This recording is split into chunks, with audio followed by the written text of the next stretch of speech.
Hello दोस्तों, good evening. नमः संस्कृताय। आप सभी का यमएस क्लासेस 1 में स्वागत है। हम पढ़ रहे हैं किरातार्जुनीयम, जो महाकवि भारवी की रचना है, जो एक महाकाव्य है। इसमें वक्ता जो द्रौपदी और जो लगातार युधिष्ठिर से बोल रही है, तो उनको लगातार युधिष्ठिर से युद्ध करने के लिए बोल रहे हैं कि आप अपने शत्रुओं से युद्ध करिए और राज को पुनः प्राप्त कर लीजिए। आप जैसे राजा लोग जो धनुधर है, जो मनोधना है, जो बहुत अधिक शक्तिशाली, जो तेजस्वी हैं, जो धनुधर है, जो गदाधारी है, यदि आप जैसे राजा लोग यदि इतने अपने इस अपमान को सह कर खुशी खुशी इस वन में अपने जीवन को यापन कर रहे हैं, अपने आनंद होकर अपने जीवन को बिता रहे हैं, तो जो मनुष्यता है, जो स्वाभिमानता है, जो एक होता है राजा, कोई भी व्यक्ति जो है राजा के पास जाता है, अपने बातों कर रहा है। यदि राजा ही अपने अपमान को भूल गया है और अपनी स्वाभिमान जो उसका स्वाभिमान है, मानो निरस्त हो गई है, मानो कहीं भी उसके स्वाभिमान को आश्रय नहीं प्राप्त हुआ है, तो मनुष्यता निराश्रय, मानो जो मनुष्यता है वह समाप्त हो गई है, उसको मार दिया गया, समाप्त कर दिया गया है। तो द्रौपदी जो है युधिष्ठिर से युद्ध करने के लिए बोली, क्योंकि द्रौपदी जो युद्ध चाहती है, वह चाहती है कि युद्ध करके आप राज को पुनः प्राप्त कर लें। लेकिन जो युधिष्ठिर है वह युद्ध करने के लिए किसी भी पक्ष में नहीं, वह दूर दूर तक युद्ध करने के लिए कोई चर्चा नहीं करते हैं, जिससे द्रौपदी बहुत अधिक दुखी है और वह कष्ट में वह राजा से बोल रही है कि आप इस वन में मुनियों जैसा शांति के पथ पर क्यों चल रहे हैं। यदि आप शांति के मार्ग पर चलेंगे तो आपको राज की प्राप्ति नहीं होगी, क्योंकि मुनि लोग ही शांति के पथ पर चलकर अपने सिद्धि को प्राप्त कर सकते हैं। आप जैसे राजा लोग के लिए शांति का मार्ग नहीं है। तो आइए दोस्तों, इस श्लोक में देखते हैं कि द्रौपदी जो है वह युधिष्ठिर से क्या बोल रही है, वह युद्ध के लिए युधिष्ठिर को किस हद तक प्रेरित कर रही है। तो आइए इसको हम पढ़ते हैं, अर्थ देखते हैं। अथ क्षमा में निरस्त विक्रम, अथ क्षमा में निरस्त विक्रम, चिराय पर्येषि सुखस्य साधनम, चिराय पर्येषि सुखस्य साधन, विहाय लक्ष्मीपति लक्ष्मकारमुकम, विहाय लक्ष्मीपति लक्ष्मकारमुकम, जटाधर सजुधीव पावकम, जटाधर सजुधीव पावकम, अथ क्षमा में निरस्त विक्रम, चिराय पर्येषि सुखस्य साधनम। द्रौपदी राजा युधिष्ठिर से बोल रहे हैं कि हे राजा, यदि आपको लगता है कि जो आपका अपमान हुआ है, जो दुर्योधन आपका भरी सभा में आपके भाइयों का, आपका पत्नी का अपमान कर रहा है, करके आपसे राज पुनः प्राप्त छीन लिया है और आपको वन वन भटकने के लिए इस राज्य से निर्यासित कर दिया है, निकाल दिया है।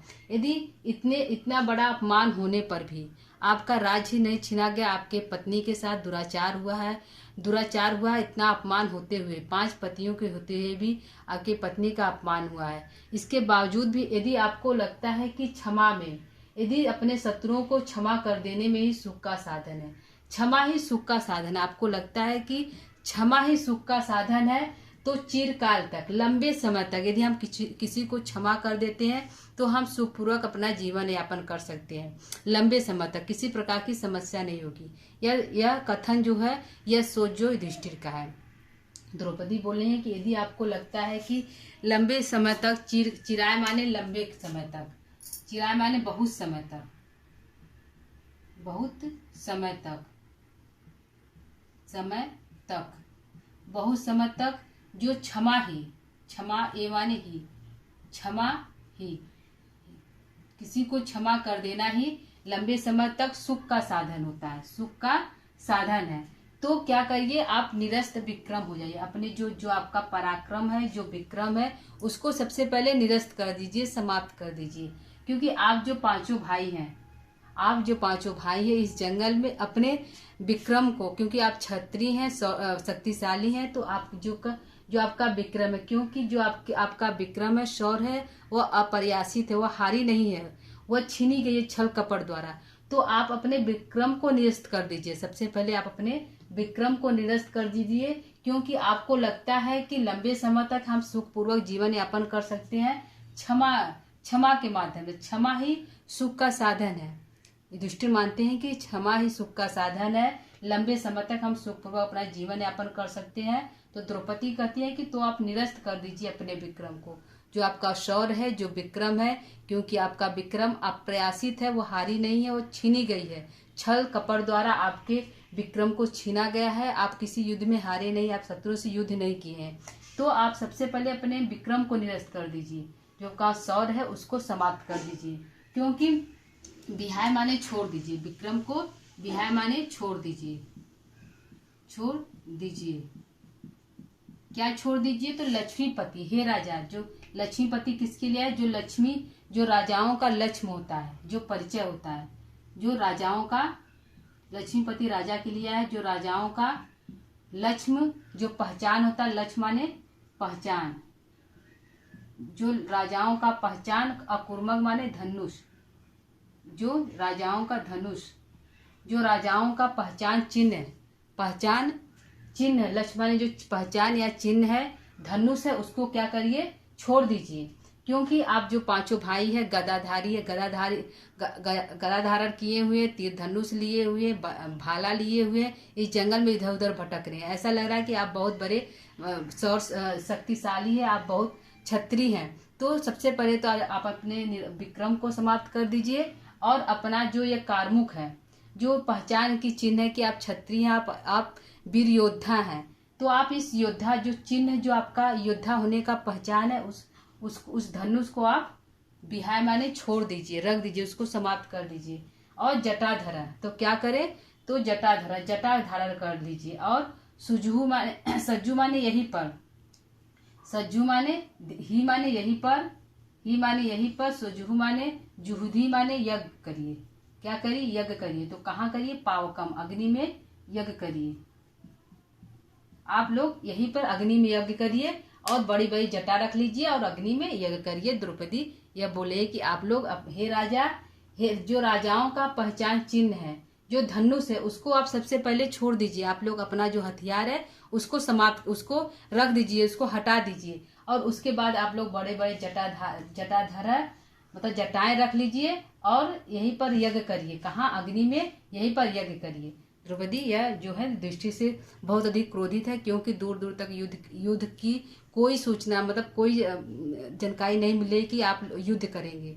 तो द्रौपदी क्रोधित होकर वह बोली कि यदि, हे राजा, हे राजा, यदि आपको लगता है कि क्षमा ही सुख का साधन है, लंबे समय तक, चिराय पर्यशी माने लंबे समय तक, यदि लगता है कि लंबे समय तक ही आप क्षमा ही सुख का साधन है, तो आप सबसे पहले अपने विक्रम को निरस्त कर दीजिए। आपका जो विक्रम है, शौर्य है, वीरता है, उसको समाप्त कर दीजिए। विहाय माने अपने विक्रम को समाप्त कर दीजिए। और क्या छोड़ दीजिए? राजा लोग का जो पहचान का चिन्ह होता है, जो राजाओं का पहचान का चिन्ह होता है कि वो अपने धनुष टांगे रहते हैं, गदा रखे रहते हैं, भाला के साथ रहते हैं, तो जो उनका पहचान चिन्ह है, धनुष, भाला, गदा, उसको छोड़ दीजिए, उसको हटा दीजिए।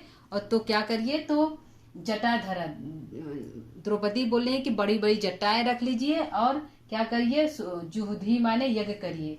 पावकम माने आप लोग अग्नि में, इस जंगल में बैठकर, अग्नि में बैठकर हवन करिए, आप पांचों भाइयों। और आपको लगता है यदि क्षमा ही सुख का साधन है, तो जटा रख लीजिए, अपने हथियारों को तोड़ दीजिए, फेंक दीजिए, समाप्त कर दीजिए, और इस जंगल में बैठकर एक हवन बनाइए और उसमें हवन करिए। ये द्रौपदी जो है इस श्लोक में बोल रही है दोस्तों। ये हमारा अर्थ हो गया। एक बार इसको हम फिर अर्थ को देख लेते हैं, और उसके बाद इसका प्रश्न उत्तर देखते हैं। अर्थ क्षमा में निरस्त विक्रम। द्रौपदी बोले हैं कि हे राजा, क्योंकि वो समझाते समझाते बहुत अधिक क्रोधित हो गया, और राजा युधिष्ठिर कुछ भी नहीं बोल रहे हैं। पूरे श्लोक में, पूरे प्रथम सर्ग में राजा युधिष्ठिर कुछ नहीं बोलते हैं, शांत मन से द्रौपदी के बातों को सुनते हैं।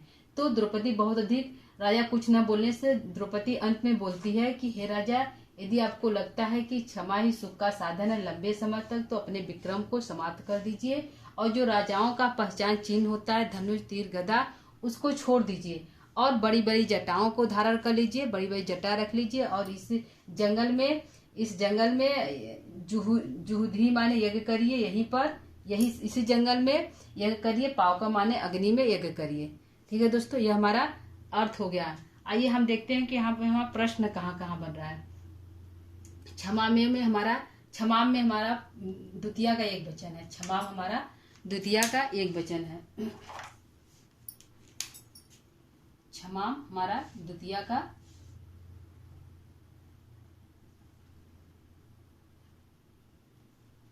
का एक वचन है। अब बिहार में बी उपसर्ग है, हा धातु ल्यप प्रत्यय है। बी उपसर्ग बिहार में हमारा बी उपसर्ग है, बी उपसर्ग हा धातु और ल्यप प्रत्यय है, ल्यप प्रत्यय है। और हमारा पावकम हमारा द्वितीया का एक वचन है। पावकम भी हमारा द्वितीया का एक वचन है। पावकम में भी हमारा द्वितीया का एक वचन है। यहाँ पे हमारा इम्पोर्टेंट क्या है, तो शब्दार्थ की दृष्टि से हमारा कार्मुकम हमारा इम्पोर्टेंट है। कार्मुकम का क्या अर्थ होता है, क्या होता है दोस्तों, कार्मुकम का क्या अर्थ होता है, कार्मुकम का क्या अर्थ होता है, तो कार्मुकम का अर्थ होता है धनुष। यह पूछा गया प्रश्न है, इम्पोर्टेंट है। क्या अर्थ है दोस्तों, धनुष। कार्मुकम का क्या अर्थ होता है, तो धनुष होता है। और दूसरा हमारा प्रश्न है कि इसमें दुर्योधन जो युधिष्ठिर है वह सुख का साधन किसे मानते हैं। युधिष्ठिर सुख का साधन किसे मानते हैं। युधिष्ठिर सुख का लंबे समय तक सुख का साधन किसे मानते हैं। लंबे समय तक सुख का साधन, सुख का साधन किसे मानते हैं, किसे मानते हैं दोस्तों, तो अर्थ है क्षमा को। किसको मानते हैं, क्षमा को। जो युधिष्ठिर है और लंबे समय तक सुख को, क्षमा को ही सुख का साधन मानते हैं। द्रौपदी जो है राजाओं को क्या छोड़ने के लिए बोल रहे हैं। द्रौपदी राजाओं को क्या छोड़ने के लिए बोल रही हैं। द्रौपदी राजाओं को क्या छोड़ने के लिए बोल रही हैं, क्या छोड़ने के लिए बोल रही हैं। पहचान चिन्ह, क्या, लक्ष्म कार्मुकम, लक्ष्म कार्मुकम छोड़ने के लिए, लक्ष्म कार्मुकम, पहचान धनुष, कार्मुकम छोड़ने के लिए बोल रही हैं। हमारा चौथा क्वेश्चन है, जो द्रौपदी है वह अपने पांचों पतियों को क्या धारण करने के लिए बोले, तो जटा धारण करने के लिए बोल रही हैं। जटा धारण करके जो पांचों पांडवों को क्या करने के लिए द्रौपदी बोल रही हैं, तो अग्नि में यज्ञ करने के लिए बोल रही हैं। जो पांचों भाइयों को जटा धारण करके क्या करने के लिए बोले हैं, तो अग्नि में हवन करने के लिए बोले कि आप बड़ी बड़ी जटा रख लीजिए और अग्नि में हवन करिए। तो दोस्तों ये हमारा अर्थ हो गया, प्रश्न उत्तर हो गया, व्याकरण टिप्पणी हो गया। तो आज का हमारा क्लास कैसा लगा आप दोस्तों कमेंट करके जरूर बताइएगा। आइए इसका हम वाचन कर लेते हैं और क्लास को यहीं पे समाप्त करते हैं। अथ क्षमा में निरस्त विक्रम, अथ क्षमा में निरस्त विक्रम, चिराय पर्येषि सुखस्य साधनम, चिराय पर्येषि सुखस्य साधन, विहाय लक्ष्मीपति लक्ष्म कार्मुकम, विहाय लक्ष्मीपति लक्ष्म कार्मुकम, जटाधर सजुहुधीव पावकम, जटाधर सजुहुधूय पावकम। तो दोस्तों आज का क्लास यहीं पे हम समाप्त करते हैं। तो नमः संस्कृताय।